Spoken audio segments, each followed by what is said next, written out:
நான் நெறைய வீடியோல சொல்லுவேன், கடனே வாங்காதீங்க. ஆமா. இருக்கிறத வச்சுட்டு சிறப்பா வாழுங்க. கடன் வாங்கி தான் வாழணுன்ற அவசியம் இல்ல. ஒரு பொருளோ, என்ன இருக்கோ, சைக்கிள்ல போயிட்டீங்கன்னா சைக்கிள்லயே போங்க. உங்களுக்கு பைக் வரணுன்ற விதி இருந்தா அது வந்தே தீரும்.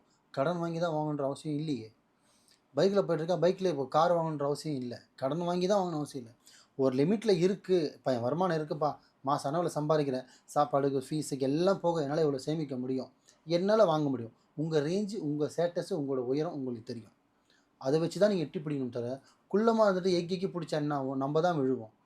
இதுதான் கடன். தயவு செஞ்சு சொல்றேன் மக்கள், கடனே வாங்காதீங்க. கடன் வாங்கி வாழ்ற வாழ்க்கை என்னைக்குமே அது உங்களுக்கான வாழ்க்கை இல்ல. கடன்காரனுக்கு புள்ளியா தான் இருப்பீங்க. முக்கியமா இந்த வட்டி, தண்டல்ன்னு சொல்லுவாங்க. இந்த மிடில் கிளாஸ் ஆளுங்க இருக்காங்க இல்ல கொஞ்சம் இல்லப்பட்ட கஷ்டப்படுறவங்க பண்ற வாழ்க்கை விஷயம் என்ன தெரியுங்களா?